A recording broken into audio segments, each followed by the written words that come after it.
This should tell you, when I first started here, I saw this car and I said, man, I know I've seen this car somewhere before, and I couldn't figure out where I'd seen it. And then I walked over here and I saw this thing's got 5 different pedals on it. And I didn't have a clue what the 5 pedals did. So I asked everybody that worked here and nobody could tell me. So I went back to our library back here, and there's over 400 books in there. Could not find this car anywhere. So I went home that night and I had my own personal library. It consists of about 14 books, takes about that much space on my bookshelf. And I found a book in there that my dad gave me when I was 14 years old. And the title of it was Harrah's Complete Car Collection. So I opened this thing up and there's a picture of a 1909. And this thing was like looking at the owner's manual. It told you how to operate it, how to maintain it, the whole 9 yards.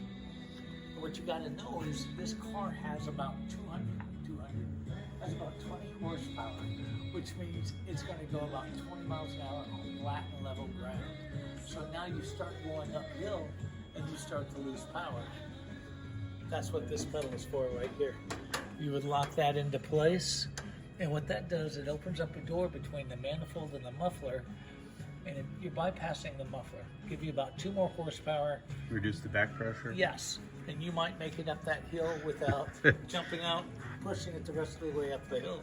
So it's a mechanical linkage then? Exactly, and this isn't hooked up. That's why I can do this with it. Well, that explains that pedal. What about the other? This is the accelerator or the gas pedal, but if you watch that pedal, it's one of the earliest cruise controls you'll ever see right there. But so when you I wasn't kidding when I said there was times you actually were climbing a hill and you had to get out and push to get it up, or you could lock that to the floor and have the engine assist you getting it up. So as long as you were back in the car. So you'd get out with it locked? Absolutely. As long as you were back in the car. Did you lock the steering wheel too? No.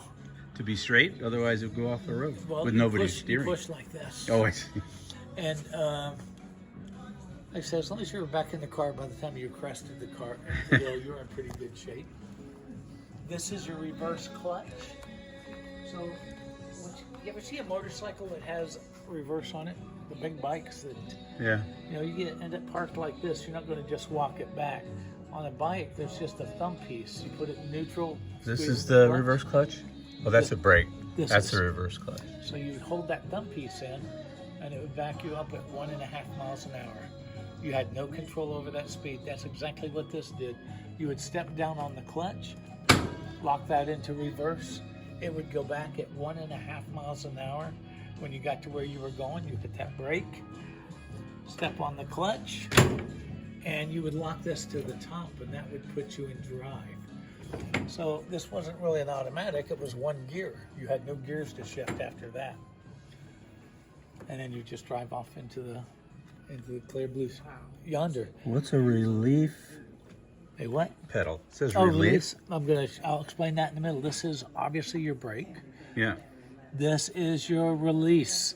Oh, release. That was your compression release. This was a crank started vehicle. There was a bracket that went right here. You stuck the crank in there. Oh, there he is. And you would have to crank this to get it started. Oh, you cranked it on the side, not on the Yes, front. the engine is not up front. The engine is under the seat. Oh, I see. So you would crank that to get it started. Sounds like an easy thing to do. This was hard to crank, especially when it was cold outside. So you could step down on that pedal, and what it did was it opened a hole in the cylinder and let all that compression escape. Became much easier to crank, but not necessarily easier to start. That's where this came into play. This was a spark advance. There's a lever on there. As you slid that lever forward, the more you slid it forward, the more spark it produced when you cranked. And your chances of getting it started were much better. Now I can tell you, this has always been a very hard car to start. When we got it here, we put in an electric start. There's your choke. There's the push button that starts it. This was not an original part of the car. The battery is housed right in there. So this is a transverse engine, is it not? Yes. One of the early transverse engines. Very much so. The crankshaft goes this way, not that way. Actually, there's no crankshaft. It's chain driven. Uh-huh. And But the pistons, the cylinder head must go this way. yes, Yeah. yes, it does. This contained acetylene for the headlights. There were two hoses that came out of here, went to this headlight and this headlight. You literally had to turn on the gas here, open it up, light it, and that would shine forward about 15, 20 feet, which is fine because you're going to go 20 miles an hour in this thing. You're not going to outrun your headlights. Does it have a battery?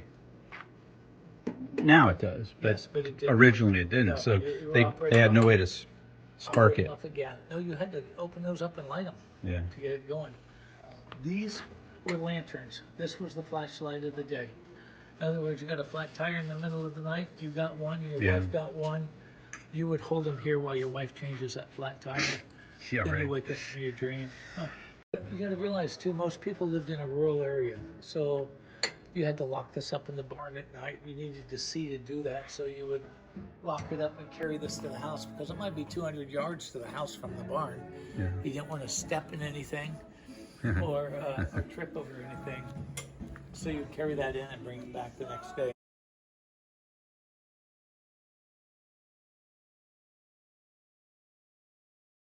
These are hard rubber tires, or are they pneumatic? Those are pneumatic, Oh yeah, there's the valve. and they're on wooden spokes. That's why it's Yeah. sitting on a jack. And this didn't come out of me. Came out of the car. You remember I told you that I thought this car looked familiar? The name of that book was Harrow's Complete Car Collection. Found out recently this is the car that used to be in Harrow's collection. So that car that I Harrah's, the casino Harrah's. yeah, he had quite In a- Vegas? Yeah, most of his collection is now in Reno. But this went up for auction at some point, and I was able to pick it up. So that very car that I got to pine over as a 14-year-old when my dad gave me the book, I now get to put my hot little hand on it and tell you all about it. Very cool. He said it's not my favorite car, but it is most fascinating by all means.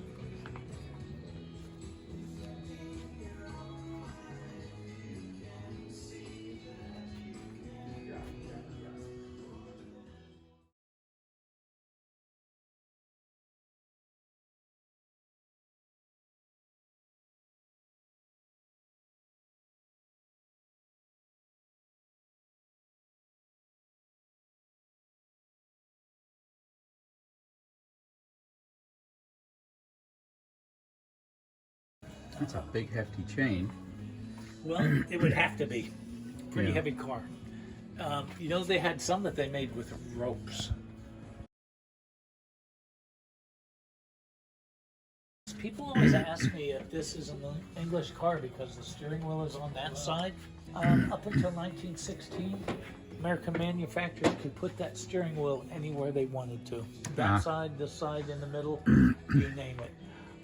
In 1916, a regulation came out that said all American cars would have their steering wheel on the left-hand side instead of the right. Any particular reason why they made that? Just to be As different a from the matter- British, or? No, as a matter of fact, I didn't know. In fact, I thought they would prefer this side because on those rural roads there was always a ditch right there on the side of the road, and you didn't want to see down to make sure you weren't running your front tire into that. But I saw a documentary just recently that said the reason they chose this side was back in wagon days when people had wagon trains going to St. Louis or whatever. You see the movies where everybody's sitting in the front seat of that wagon. That's not the way it worked. Usually Granny was sitting there and he's walking along, walking the horse, not riding the horse. And because he was right-handed, he always did it from here. So it made sense to put the steering wheel on this side. More what they were used to than anything else? Exactly. Exactly. Now there were exceptions to that. The only exceptions were the post office could still have vehicles with it on that side, and some race cars. Race cars. I've even seen some race cars with it in the middle, past 2016 or 1916. I don't know if it's been reupholstered or not. Most likely not, because if it's in Harris Museum for all those years, it's museum quality that just had to be maintained.